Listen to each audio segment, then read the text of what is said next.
Good morning. How is everybody? It's a beautiful, beautiful Wednesday here. It's supposed to be a little bit warmer than normal.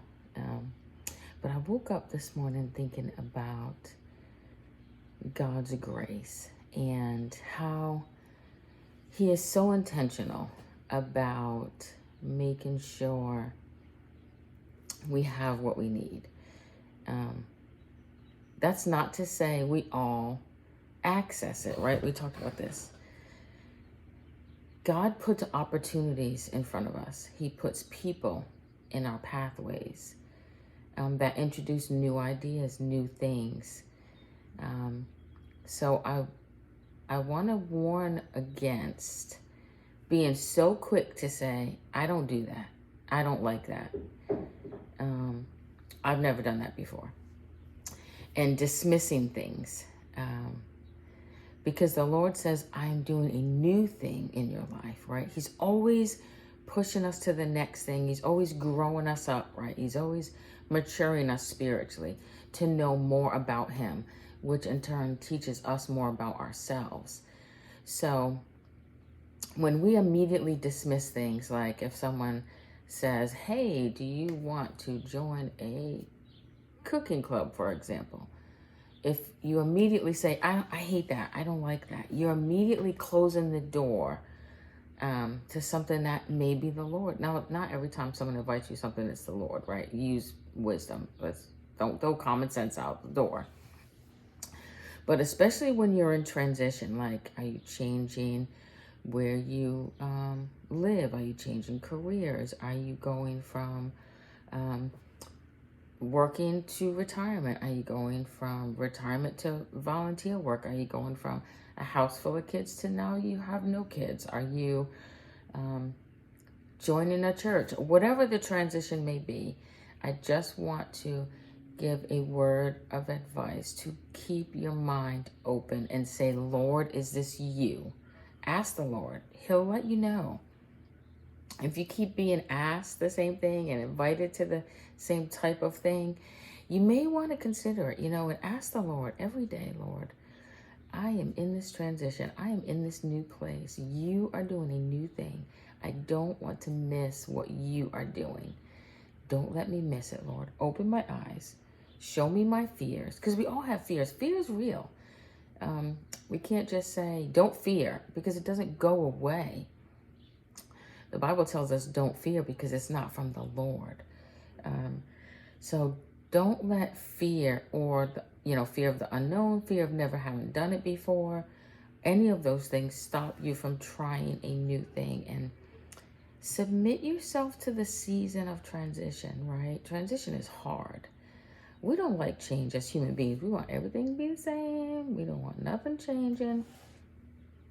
But the Lord says, I'm changing you every day and that you are to change. So change is inevitable, if you want to grow and mature.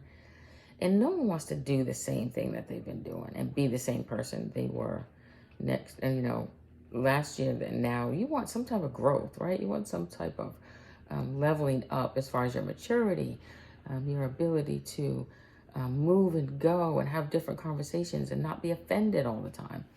You want to be able to know more about the Lord so you can learn more about yourself. But those are just examples of things that happen in transition. So I want to just encourage you. Ask the Lord, what do you have for me today? What new thing are you trying to teach me today?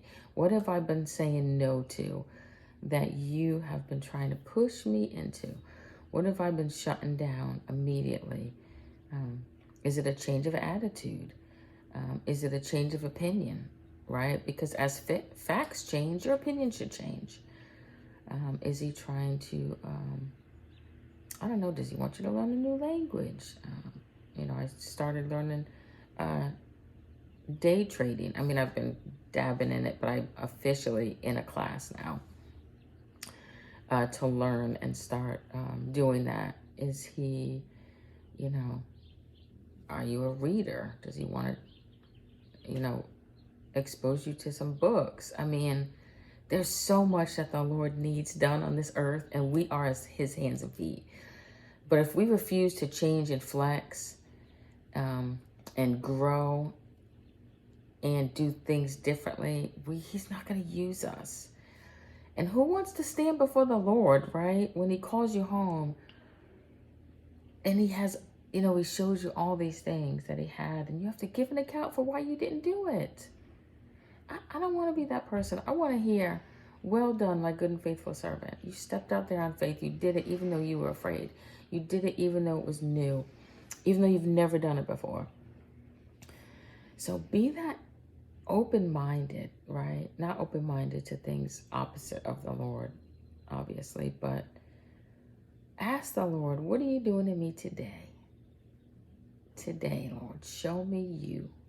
Show me the thing that you've been trying to get me to do that I've been saying no to. What area of my life are you trying to change that I have not been submitting? What attitude? I don't know. Are you withholding forgiveness from someone? Are you holding a grudge against someone? Are you judging someone to the point where you're just refusing to be around them or show them love because you don't agree with their opinion? Yeah, we got to get over that stuff, guys. We're going to have different opinions. I'm not going to agree with you every time. I'm not. And if you say you don't like me because of that, the problem is you. It is. Because that's closed-mindedness, right? You're screaming, be open-minded, but if you don't agree with me, I don't like you. But anyways, I don't want to get on that soapbox. It drives me crazy with this day and age, this cancel culture, right? If you don't agree, then you are blah, blah, blah. Well, no, actually you are. So hush with all of that. Take that somewhere else. This is for mature, emotionally stable, emotionally intelligent people to have conversations where the opinions are polar opposite, but they still have respect for each other. They still can have a relationship. They can still actually go to lunch and not agree on that subject. Imagine that, America. But anyways, have a good day. I'm going to get this day started. Have a busy day. I have several meetings. I'm meeting my girl Kitty. We're going to get lobster rolls over at the beach. Oh my gosh. When I tell you I love Rhode Island, you can tell I'm not sleeping well, allergies, but that's okay. I don't care. I'll have 15 sleepless nights if I'm at home. But I love Rhode Island. It is an absolute gorgeous place. And some of my most favorite people here. But have a great day. And remember, ask the Lord, what do you have for me today? Bye-bye.